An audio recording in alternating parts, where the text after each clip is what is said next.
Vertigo is the worst. Watch this video and I'll show you 3 exercises to strengthen your inner ear to help you beat dizziness for good.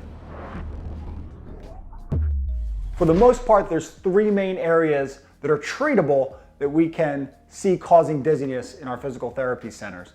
That is your inner ear, your eyes and your vision, and your neck. This video is going to focus on the relationship between the eyes and the inner ear.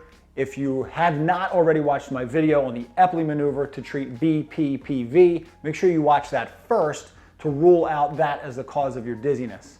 Once you've cleared that, then you can come back and watch this video and follow along these 3 exercises to strengthen your inner ear. The first exercise I want you to work on to strengthen your inner ear is for the vestibular ocular reflex, or VOR1 is what we call this exercise. You want to use a sticky note and place it about arm's length away at eye level. Now, if you could put a dot on the center of this or draw a smiley face, whatever excites you, that you can have a very specific focal point, that would be best. From there, you want to turn your head about halfway as far as you can, maybe 40, 45 degrees each direction, while keeping your eyes focused on that point. And you're going to turn it back and forth for 30 seconds.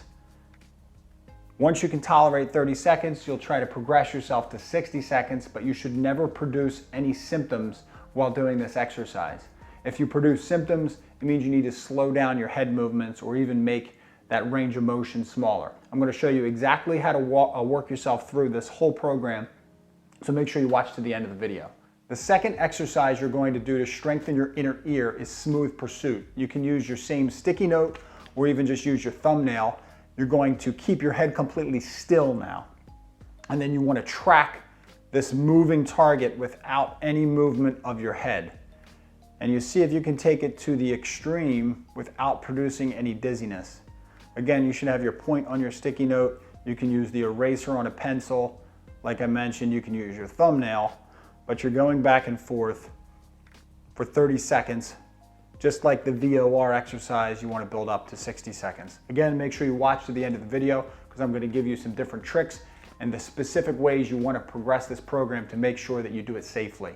The third exercise is called VOR2. So we're essentially combining the first 2 exercises into a much more difficult exercise. So what we do there is we are moving our target back and forth like we did in the smooth pursuit, only now we're moving our head in the opposite direction. So I keep my eyes focused on the target. As I move the target left, my head goes right, and I'm keeping my eyes on the target. You can see the amount of motion I'm able to do here is considerably less because of the limit of my vision. Now this one will really cause people some trouble, so you need to go slowly and make sure you're not producing any symptoms. I wouldn't recommend you go into the VOR2 until you've successfully taken yourself through 1-minute sets of VOR1 and smooth pursuit. Now, since this video is about strengthening your inner ear, we would never expect to be able to strengthen any muscle in our body without making the resistance more and adding weight to the bar. So when we talk about strengthening the inner ear, we need to have some way we can track how difficult we're making the exercise. So what I do and recommend is that you just go onto your smartphone and you download some type of a free metronome app. Okay, I use one called Pulse. And if you don't have a smartphone, just simply type in metronome into Google, and Google's a native metronome will pop up, and you can type in the specific parameters I'm about to instruct you on.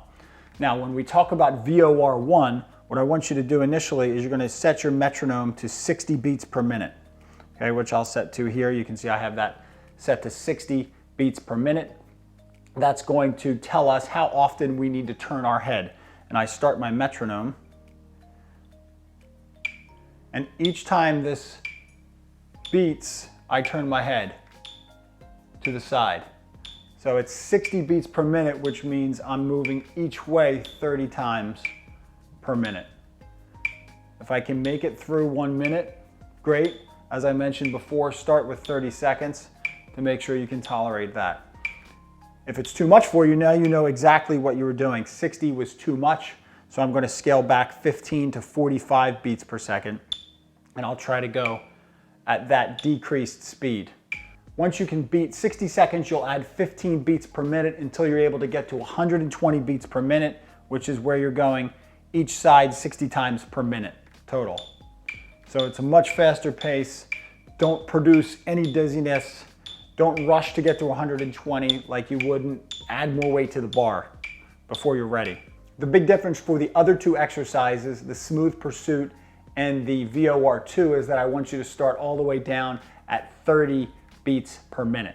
So we're gonna do that, and as we're tracking, it's a much slower process.